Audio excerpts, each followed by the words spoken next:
My fiancé announced, "My New Year's gift to myself is a separation." Her family stared at me. I finished my champagne. "Congratulations." I stepped away and made one quiet call. As she reached into her coat later that night, the look on her face told her something had changed. I'm 33, been engaged for 9 months, and I just learned that some people mistake kindness for weakness until it's too late to take anything back. We'd been together for 3 years, met through mutual friends at a concert. She was charming, ambitious, the kind of person who lit up a room. I proposed last March at the restaurant where we had our first date. She posted it everywhere, cried happy tears, called her mother immediately from the table.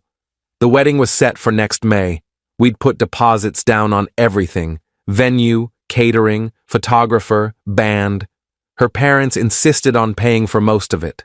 Traditional family. They wanted their daughter to have the perfect day. Things started changing around October. She became distant, less affectionate, more critical. I'd make dinner and she'd point out what I did wrong. I'd plan a date and she'd find reasons it wasn't good enough. Small things at first, then bigger. "You're not ambitious enough." What does that mean? "You're comfortable. You don't push yourself." "I have a stable career. We're planning a future. What else do you want?" "I don't know. More. More." That word started appearing in every conversation. She wanted more excitement, more success, more everything. I couldn't figure out what had changed. We'd been happy, or I thought we had.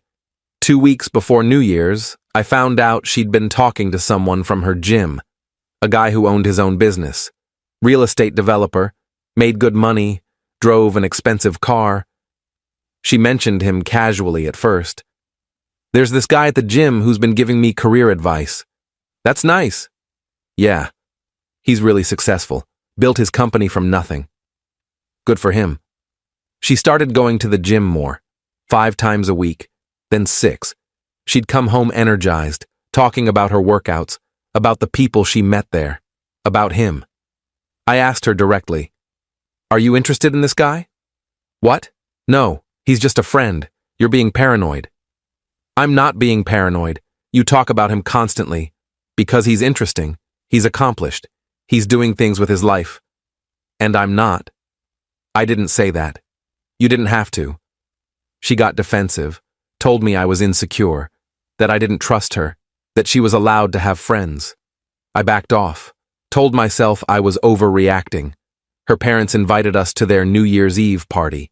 Annual tradition, big gathering, family, close friends, neighbors, formal event, champagne at midnight. Her father always made a toast. We drove there together on December 31st. She was quiet in the car. I tried to make conversation. "You okay?" "Fine." "You seem off." "I'm just tired." "We don't have to stay late if you don't want to." "I want to stay. I need to talk to my family about something." "About what?" "Just something. I'll explain later." The party started at 8. Her parents' house was decorated like always. String lights, champagne fountain, catered appetizers, people everywhere.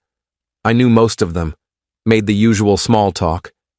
Her mother hugged me, asked about wedding plans. "Everything's on track.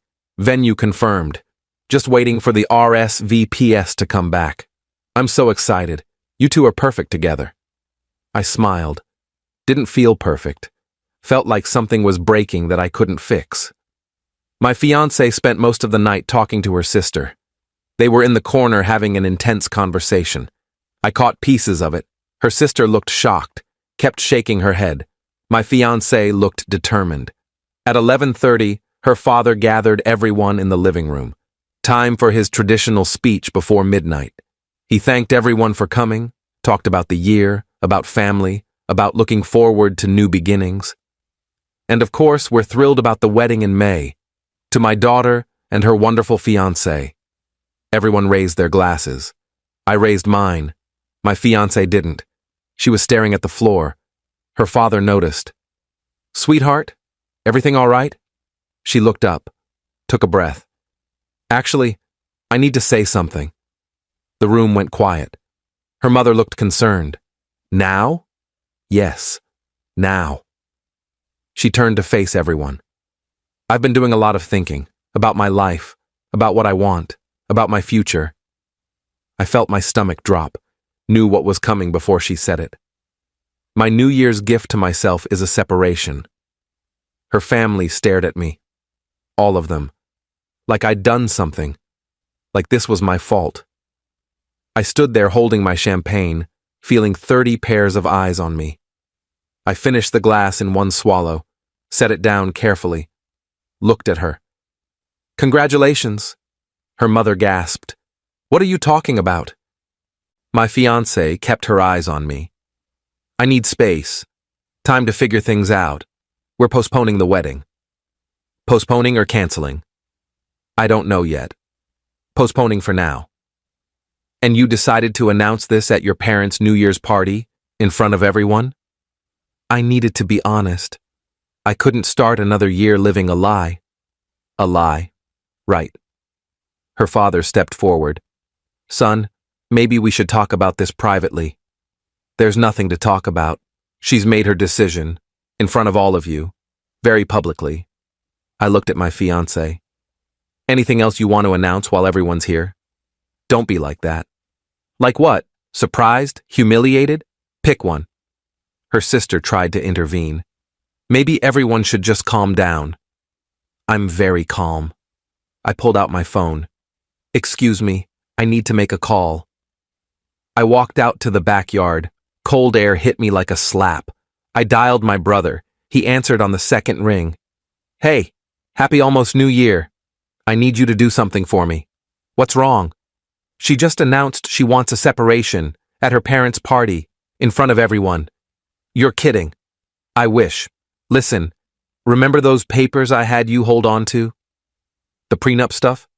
Yeah, I need you to file them first thing after the holiday. And I need you to contact our lawyer about the joint accounts. You want to freeze them? I want to protect what's mine. She blindsided me. I'm not giving her the chance to do it financially, too. Got it. I'll handle it. You okay? No, but I will be. I hung up. Stood there for a minute, heard the countdown starting inside. 10, 9, 8. Everyone cheering. 7, 6, 5. New Year coming. 4, 3, 2. Everything changing. 1. Fireworks in the distance. I walked back inside. My fiancée was hugging her mother. Her father was opening more champagne. Her sister saw me and looked away. I grabbed my coat from the closet. Where are you going? I looked at my fiancé. Home. You're home now. I'll be out by the weekend. You don't have to leave tonight. Yeah, I do. Can't stay somewhere I'm not wanted. That's not fair.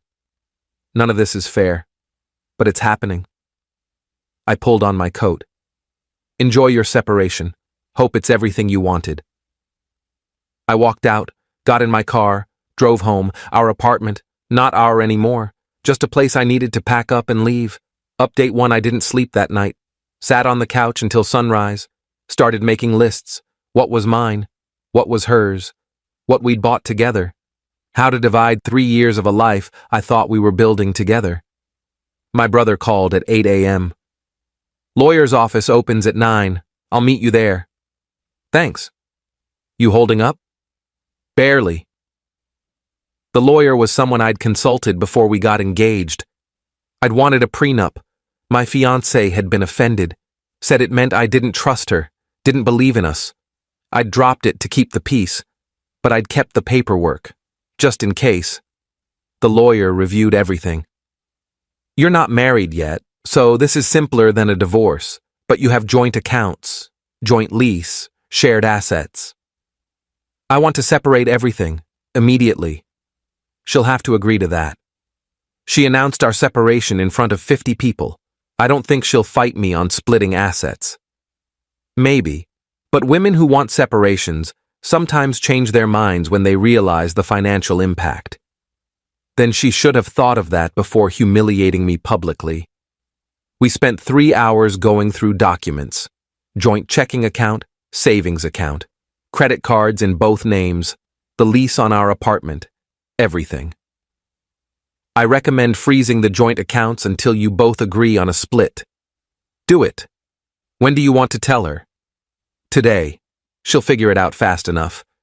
I went home, started packing, my clothes, my books, my electronics, personal items, things I'd brought into the relationship. Took me 4 hours to box up my life. Called a moving company. They said they could come Monday morning. My fiancée came home around 6. I was in the bedroom sealing boxes with tape. What are you doing? Packing, like I said. I didn't mean you had to leave immediately. You announced you wanted a separation. I'm giving you what you want. Can we talk about this? What's there to talk about? You made your decision, very publicly. I'm respecting it. She sat on the bed. I know I handled it badly. Badly doesn't cover it. I was nervous. I thought having my family there would make it easier. Easier for who? Not for me. I'm sorry. Sorry doesn't undo standing in front of your entire family and announcing you're leaving me. I didn't say I was leaving you. I said I wanted space. Same thing. It's not. I stopped packing. Looked at her. What do you actually want? Because from where I'm standing, you want the freedom to explore other options while keeping me as a backup plan. That's not true. Then what is it? Explain it to me. She hesitated. I've been feeling stuck, like my life isn't going anywhere, like I'm settling. Settling for what? A stable relationship? A planned future? Settling for comfortable when I could have more. There it was again, more. What's more? The guy from the gym? Her face changed, guilty, caught. It's not about him. But he's part of it. He just made me realize I want different things. Like what? Money? Status? What does he have that I don't? Ambition, drive. He's building something. I have a career. I have goals. What am I supposed to be building? I don't know. Something bigger. I went back to packing. You want bigger? Fine. Go get bigger. But don't expect me to wait around while you figure out if the grass is actually greener. I'm not asking you to wait. Good, because I'm not. She watched me pack for another hour. Didn't help. Didn't say anything. Just sat there looking like she wanted to say something but couldn't find the words. When I finished, I stacked the boxes by the door. 14 boxes total. 3 years compressed into cardboard. Movers come Monday. I'll be gone by noon. Where are you going? My brother's, until I find my own place. What about the apartment? Lease is in both our names. I'll talk to the landlord about getting mine off it. You can stay if you want. Or move. I don't care. What about the wedding stuff? The deposits? Contact the vendors. Cancel or postpone. I don't care which. Just leave me out of it. She started crying. I didn't want it to be like this. Then you shouldn't have announced a separation at a New Year's party. I grabbed my overnight bag, headed for the door. Wait, can you at least stay tonight so we can talk? No, there's nothing left to talk about. You wanted space. This is space. I left. Drove to my brother's house. He had the guest room ready, beer in the fridge. Didn't ask questions. Just let me be angry and hurt in peace. Update 2 Monday morning, the movers came at 9. My fiancée wasn't there. She'd left early.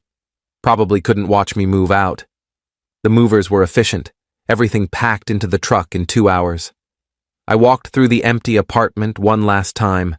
Spaces on the walls where pictures had been. Empty closet. Bare bathroom counter. Like I'd never been there. I left my keys on the kitchen counter. Closed the door. Done. My brother helped me unpack at his place, set up the guest room, stack boxes in the garage, try to figure out what came next. You going to be okay? Eventually. What about the accounts? Lawyers handling it.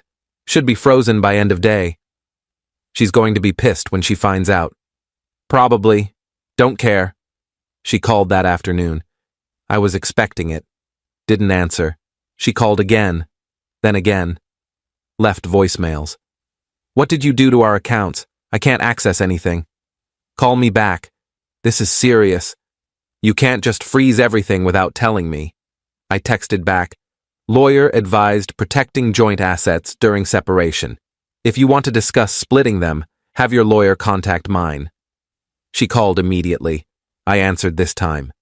You froze our accounts? Our lawyer did. Standard procedure during a separation. You didn't even tell me. You didn't tell me you were announcing a separation at your parents' party. Guess we're even. This is different. No, it's not. You made a unilateral decision about our relationship. I made a unilateral decision about our finances. Same thing. I need access to that money. Then work with the lawyers to divide it fairly. Pretty simple. You're being vindictive. I'm being protective. Big difference. I can't believe you're doing this. I can't believe you announced you wanted a separation in front of 50 people. But here we are. She hung up, called back 10 minutes later. Calmer. Can we please talk about this like adults? I thought that's what we were doing. No, you're punishing me. I'm protecting myself. You wanted space, you got it. But that doesn't mean you get unlimited access to joint funds while you figure out your life. What am I supposed to do for money? You have a job, use your paycheck. That's not enough. Then get a better job.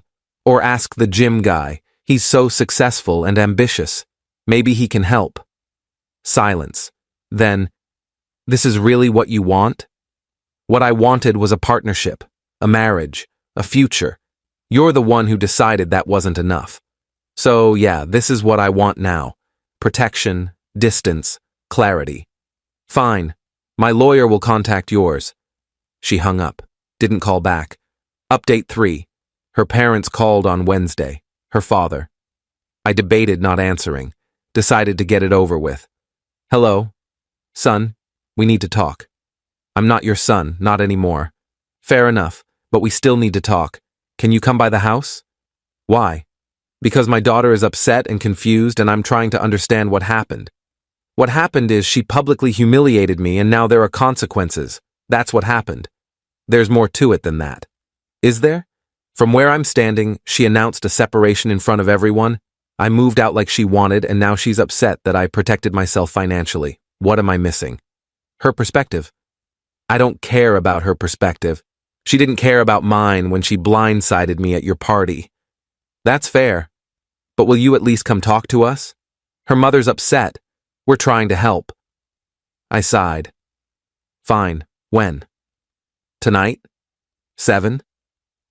I'll be there. I showed up at 6:55.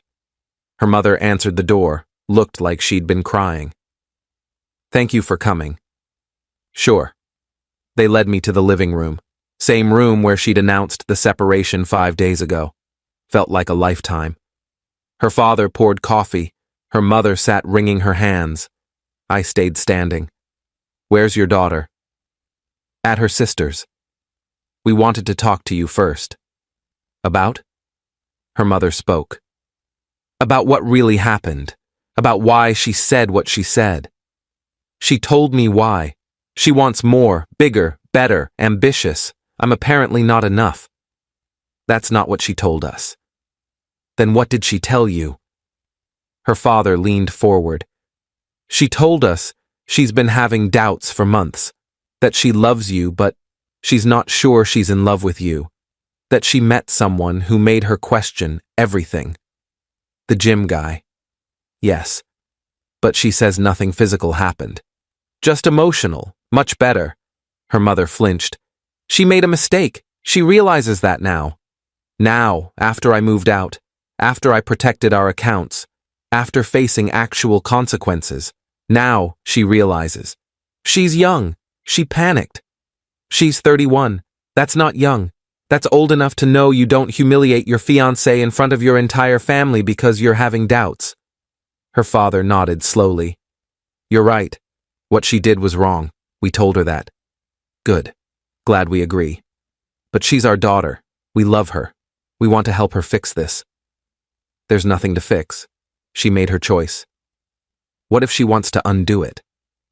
I looked at them both. Then she should have thought about that before she did it. You don't get to blow up someone's life and then act surprised when they don't stick around to help you clean up the mess.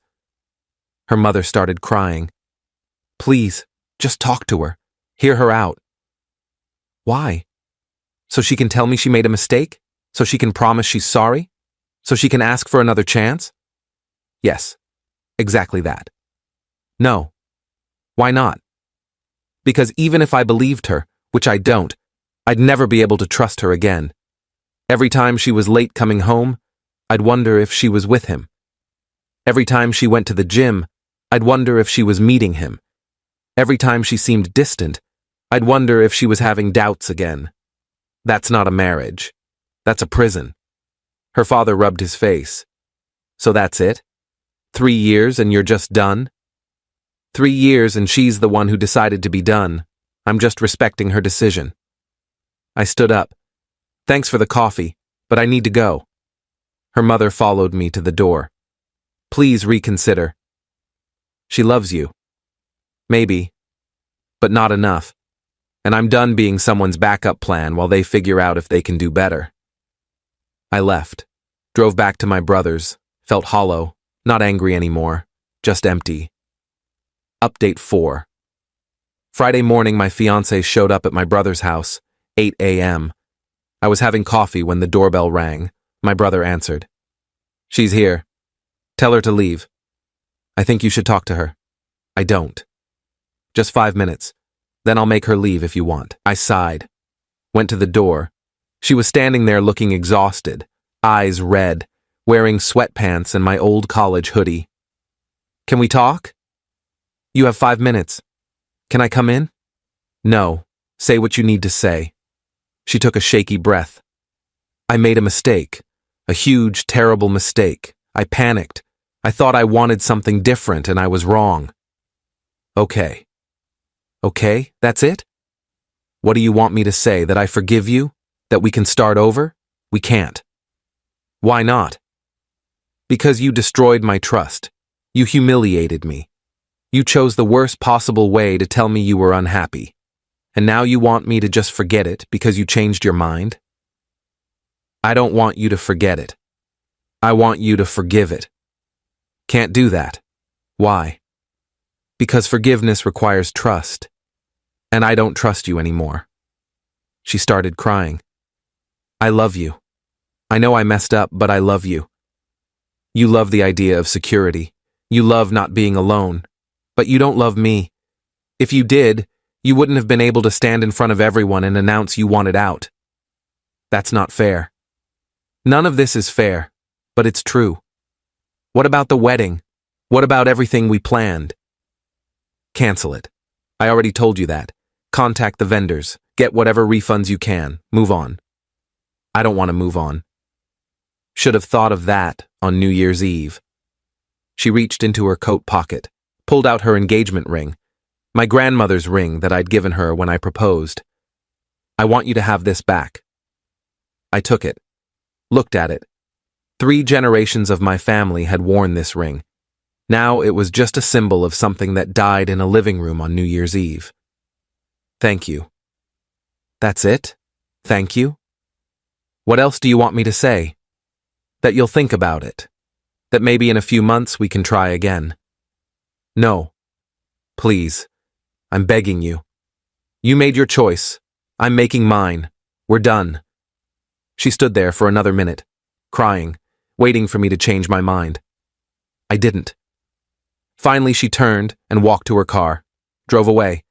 I went back inside. My brother was in the kitchen. That was rough. Yeah. You okay? I will be. I looked at the ring in my hand. My grandmother's ring. She'd worn it for 50 years. My mother had worn it for 30. My fiancé had worn it for 9 months. I put it in a box, locked it away. Maybe someday I'd give it to someone who actually meant it when they said yes. Final update. It's been 3 months. The wedding is officially canceled. Lost about $15,000 in deposits. Split it with her parents. They insisted on paying their share even though I told them they didn't have to. Her mother sent me a card last week, apologizing, saying they missed me, saying they'd always considered me family. I didn't respond. Not because I'm angry, just because there's nothing to say. My ex-fiancé tried to reach out twice, once through her sister, once through a mutual friend, both times asking if I'd be willing to talk. Both times I said no. I found out through friends that she and the gym guy dated for about a month after we split.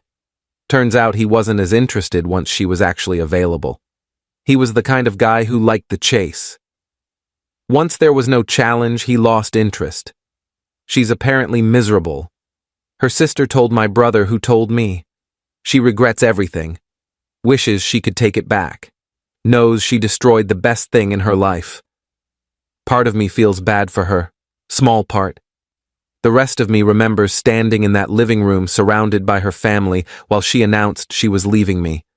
Remembers packing up 3 years of my life into 14 boxes. Remembers sleeping on my brother's couch because I didn't have anywhere else to go. I'm in my own apartment now. Small place, 1 bedroom. But it's mine. No shared accounts, no joint lease. No wondering if the person I'm building a life with is going to decide it's not enough. I'm not dating, not ready, maybe not for a while, but I'm okay with that. The ring is still in its box. Maybe I'll pass it to my brother if he ever proposes to his girlfriend. Or maybe I'll save it for a niece or nephew someday. Either way, it won't go to someone who thinks love is a backup plan. My quiet call that New Year's night protected me. Not just financially, emotionally. It was the moment I decided I was worth more than being someone's safety net while they looked for something better. She reached into her coat that night weeks later and pulled out a ring she no longer had the right to wear. The look on her face told her something had changed. But it wasn't the ring or the accounts or the apartment. It was me. I'd changed. Finally learned that the worst thing you can do is let someone treat you like an option while you treat them like a priority.